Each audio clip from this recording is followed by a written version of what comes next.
am so glad that you decided to join us for worship this week. We are kicking off December, and I am so excited to be celebrating Jesus all month long. I just love Christmas. The lights, the presents, the hot chocolate, and best of all, Jesus. And I love that you guys are here to worship Jesus with us today. But before we can go to worship, I need you to do something for me. I need you to share Jesus with your friends. I need you to click that share button below and share it with your neighbor. Share it with your friends from school. Share it with your cousins, aunts, uncles, whatever. Share it all around, and let's share Jesus this Christmas.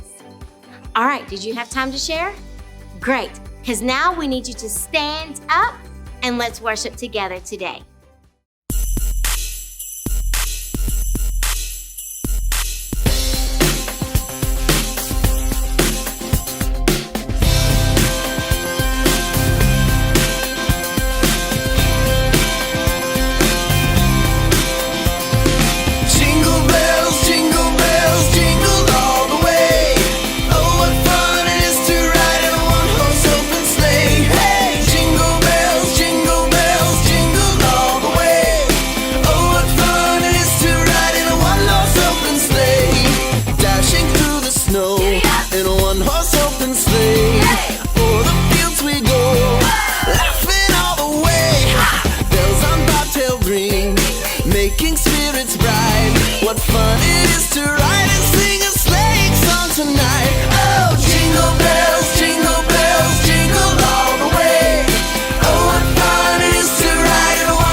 Shepherds are the wise men.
Joy to the world, the Lord has come.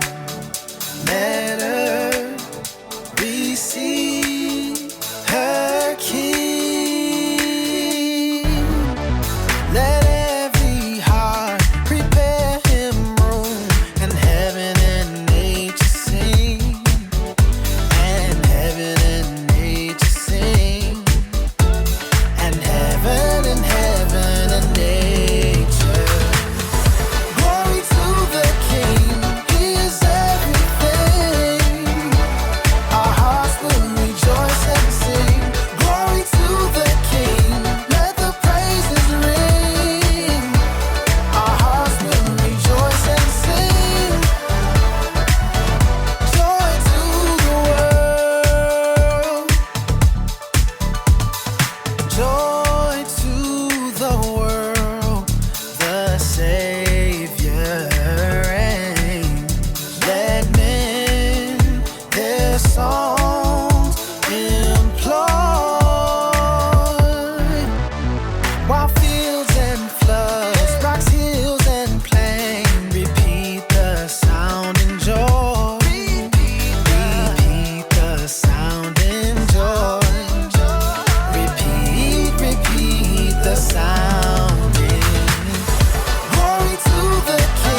What's up, everybody? My name is Jacob, and if you didn't know by the festive decor behind me, the holidays are upon us.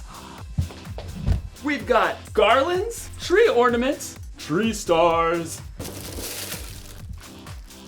candy canes. Oh, whoa, that is one big present. I wonder who it's for. To Jacob. That's me. I got a present. Who's got a present? I'm got a present. But before I tear into this bad boy, let me tell you what we're talking about today. It's simple. We're talking about Christmas! Christmas is celebrating Jesus, God's greatest gift. Everybody likes gifts, am I right? Especially when they're all wrapped up with a big bow on top. Let's see what I got. Oh man, I hope it's something cool, like a new pair of shoes. Or I hope it's like one of those headphones that cancel out all other noises. Cool. No, I hope it's a little puppy, like a basset hound. Then I could put a little hat on top of him and we can solve mysteries together, dude. What do you think, my dear Watson? Is the game afoot or is it afoot? Yeah, that's what I hope. Okay, no, this is what I hope. I hope that it's a trunk full of cash. Then I can buy whatever I want for Christmas. You know something? Hope it's a really cool thing.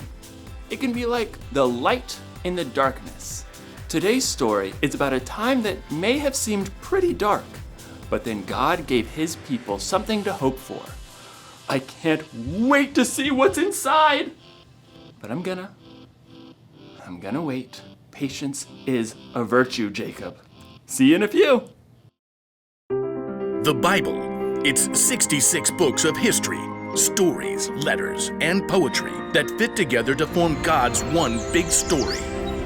The epic adventure of how he created us and loves us so much that he made a way to rescue us. As we travel through the Bible, from Genesis to Revelation, we discover people who met God and found their lives changed forever. Now, for an amazing story, inspired by the book of Isaiah, chapter 9, verse 6. Jess stared out the window at the ice beating down. Every holiday plan for the weekend had been canceled. And to top it off, the school had just released Jess's most recent grades. A D in language arts? What happened, Jess? I don't know. You're such a good storyteller. I can't make all the words work out when I try to write it down. Can I go play Mindstorm? Hun, you need to read for an hour first. An hour? I thought it was 30 minutes. Your teacher and I talked. We think a little more reading time will help. Jess glared. I don't have anything to read. You've got an entire bookshelf in your room. Those are little kid books. Then look at Emma's bookshelf. Emma was Jess's older sister, already in high school. Fine, whatever. Jess stalked upstairs to Emma's room, peeked inside. The room was empty, but everything was neatly organized. Emma had even done all of the colorful artwork on her own walls. Miss Perfect. Jess sighed. Everything seemed to come easily to Emma. Writing, math, friends, life. I'll probably be stuck in 5th grade for the rest of my life. Jess stood in front of Emma's bookshelf, running her finger over the thick spines. At last, a swirl of color on the bottom shelf caught her eye. Comic book Bible. Huh. Jess thumped down onto the floor and pulled the book off the shelf. She flipped it open, and color exploded off the page. In the beginning, God created the heavens and the earth. The images of creation were vivid and detailed, as if she were right there. Huh. Pretty cool. Jess found herself drawn into the familiar stories, seeing and hearing them in a brand new way. Moses and the Red Sea, the fall of Jericho, David and Goliath. Esther boldly approaching the king. David's incredible poetry in the Psalms. The Lord is my shepherd, I shall not want. After the Psalms, though, Jess paged into unfamiliar territory. Isn't Daniel in the lion's den around here somewhere? Who's this guy? Jess stared at a man with a long white beard, using a quill to scribble on a scroll. A child will be born to us, a son will be given to us. He will rule over us, and he will be called Wonderful Advisor and Mighty God. He will also be called Father who lives forever, and Prince who brings peace. Hey! Jess nearly dropped the book. She glanced up to see Emma standing in the doorway. What are you doing in my room? Mom said I could pick a book. Well, ask next time, okay? I didn't touch anything. Okay, it's fine. Emma settled down on the floor beside Jess and took a look at the book. Aunt Chris gave me this book when I started high school. It's pretty cool. I mean, until this part. It's kind of hard to make a guy writing a letter exciting. Jess pointed out Mr. Whitebeard. Oh, you mean Isaiah? Who's he talking about? Jesus? Yeah, but it's way more amazing when you look at the big picture. You see, God's people were in big trouble. Over and over, the Israelites promised to love and obey God. And then every single time, they turned their backs on him. Turned their backs? Like how? Well, they'd start praying to false gods like other nations around them, trying to do things their own way. So, God allowed them to be captured by other nations. Emma flipped back, showing images of battles, powerful foreign kings, groups of captives. The Israelites got in really big trouble. Things looked hopeless. So God just ditched them? No way. Every single time, God showed he was still with them. He sent kings who loved God like David and Solomon and Josiah. And he sent prophets like Elijah and Isaiah to speak God's truth and hope to the people. Even though they totally messed up? Yep. Through it all, God promised that he was going to send someone who would rescue them forever. Jess flipped back to Isaiah and read slowly. A child will be born to us, a son will be given to us. He will rule over us. That's only one prophecy. There are hundreds of prophecies in the Old Testament that talk about Jesus coming. Jess nodded, trying to take it in. That's a lot of promises. And God came through. The Israelites had to wait a long time, but God kept every single one of those promises when he sent Jesus to live on earth. His very own son. Oh, little town of Bethlehem and all that. You can take the book if you want. Emma tapped the comic book Bible. Jess smiled. Does God promise that I'll get a better grade in language arts? No, but he does promise to be with you and give you the patience and courage you need to keep working on it. They both listened to the ice rattling against the window. Hey, you want to play Mindstorm? Sure, just let me read a little more first. Emma gave a thumbs up, and Jess settled back down to keep reading. She paged forward to the book of Luke, eager to see for herself again how God had delivered on his promise to send a savior.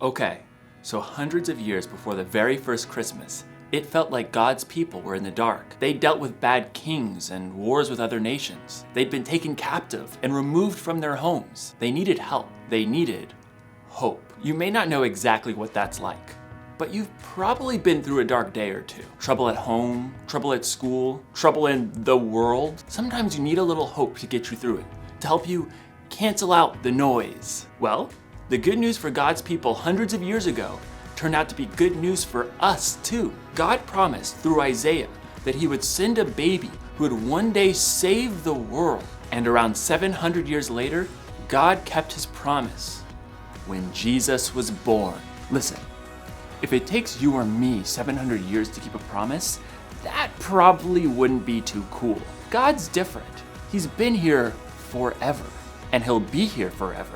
So 700 years is like, sometimes with hope, there's a little waiting involved. One thing's for sure though, when God makes a promise, he keeps it. So when things are dark, know that God promised to send us a Savior. When you're lonely, know that God promises He'll always be with you. When you're sad or hurting, know that God promises that there's going to come a day when there will be no more pain and no more sadness. Isn't that something to hope for? So here's the one thing to remember today. We can have hope because God keeps His promises. That's a little gift of hope for you this Christmas. Oh yeah, my present. Let's see what we've got. Ugh. Do not open till Christmas. Oh man, looks like I'm gonna be hoping for a couple more weeks. It's definitely not a puppy. I'll see you next time. Woof, woof.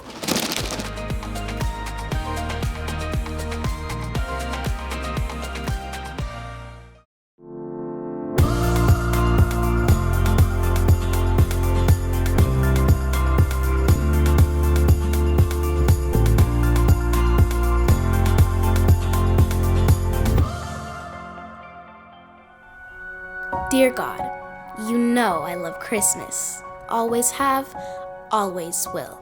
But let's face it, every year it gets too busy. And it can be a lot for us to handle.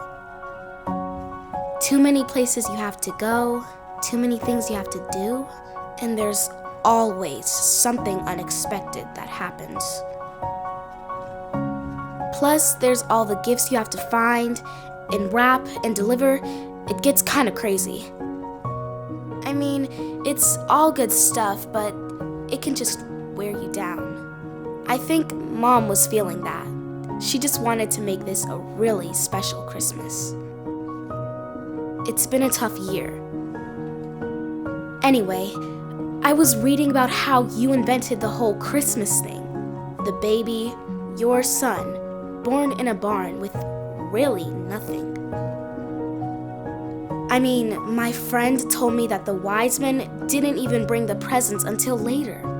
It all seemed, well, simple. A lot more simple than we make it. That's when I had the idea.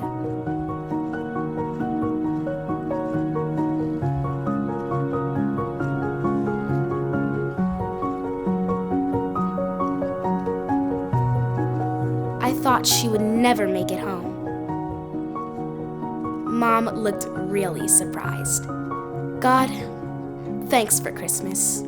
Please help me and Mom to remember that it's all about you and how much you love us, and that it's okay not having everything perfect. Help me to show love to other people that same way.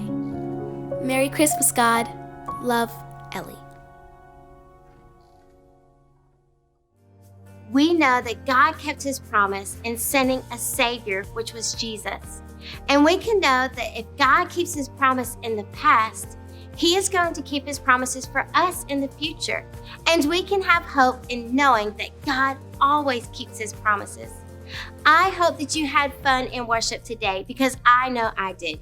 But just so you know, the fun doesn't stop here. You can check us out on our Facebook pages at our XKidz City page or our Route 45 pages, where we post great blogs for you as parents and activities for you to do together as a family. Especially one activity this month as we celebrate Advent 2020, as it has activities for you to celebrate the birth of Jesus together as a family. Also, some really cool things coming up this month. We have Jingle Jam 2020 on December 9th, here live in person at 6 p.m. It's an event for the whole family, great for kids of all ages that you will not want to miss. So I hope that you join us that evening. Also, on December 27th, we will be doing something special. We will be having Pajama Day live at home. So no need to go out into the cold. Just wake up in your PJs and we are going to be right here with you the Sunday after Christmas. Then, beginning in the new year, the first Sunday in January, we are going to be having one awesome snowball fight here at XKidz City and Route 45. So I hope that you join us for some snow fun and some movies. I hope that you have a great day. See you next week. Bye.